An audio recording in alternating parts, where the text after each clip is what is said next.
আসসালামু আলাইকুম।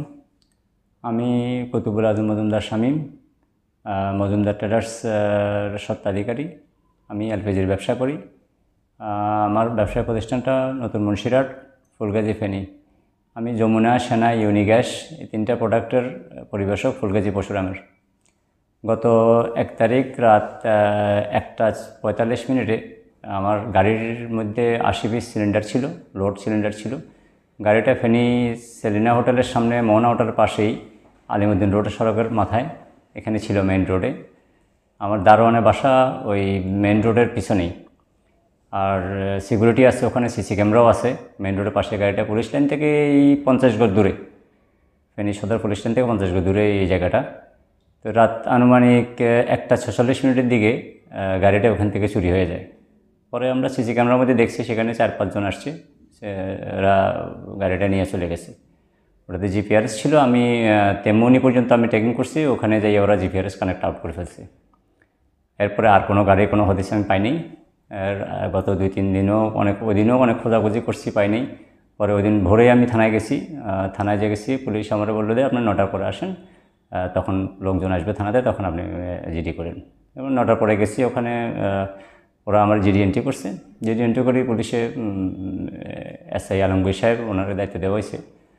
উনি আমাকে নিয়ে অনেক খোঁজাখুঁজি করছি, বিভিন্ন জায়গায় ঘুরছি, ড্রাইভারের সাথে আলাপ করছি, সিকিউরিটির সাথে আলাপ করছি। পরে দেখি কোনো না পাইয়া, পরে আমি সন্ধ্যা বললাম যে মামলা করবো আমি। তখন এফআইআর হিসাবে নিল, এটা এফআইআর করছি। এখন এসআই আলমগীর আছে এটা তদন্তে, উনিও যথেষ্ট চেষ্টা করতেছে, উনিও আন্তরিক দেখলাম খুব ওইটার জন্য। তবে আজকে 4 দিন হয়ে গেছে, এখনও আমার গাড়ির কোনো হদিসও পাইনি, কোনো খবরও পাইলাম না।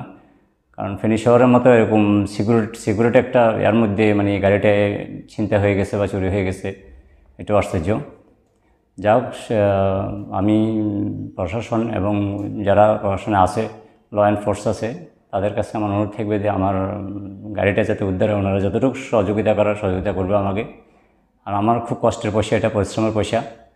আমি ওনাদের দৃষ্টি আকর্ষণ করতেছি যাতে আমার গাড়িটা উদ্ধার করে দেয় এবং আমার মালামালগুলো উদ্ধার করে দেয়। গাড়িটার দাম আছে আমার প্রায় 16 লাখ টাকা এবং প্রায় 3.5 লাখ টাকার মতো প্রোডাক্ট ছিল গাড়ির মধ্যে।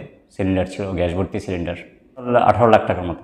সন্দেহর তালিকায় ড্রাইভার এবং সিকিউরিটি গার্ড আছে আমার সন্দেহের মধ্যে। ওদেরকে অবশ্য আইনের আওতায় জিজ্ঞাসাবাদ করলে আমার মনে হয় কিছুটা হলে বের হবে।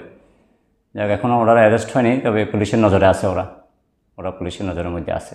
পরিশেষে আমি আর একটা কথা বলবো, আমার অনুরোধ থাকবে মাননীয় পুলিশ প্রশাসনের মাননীয় এসপি সাহেব এবং ফেনী মডেল থানা ওসি সাহেব, সবার কাছে আমার একটা অনুরোধ থাকবে, আমার যাতে যতটুকু সহযোগিতা করে ওনারা আমার সহযোগিতা করবে আইনের মাধ্যমে। সমাচার, সত্য প্রকাশের দুরন্ত সাহস।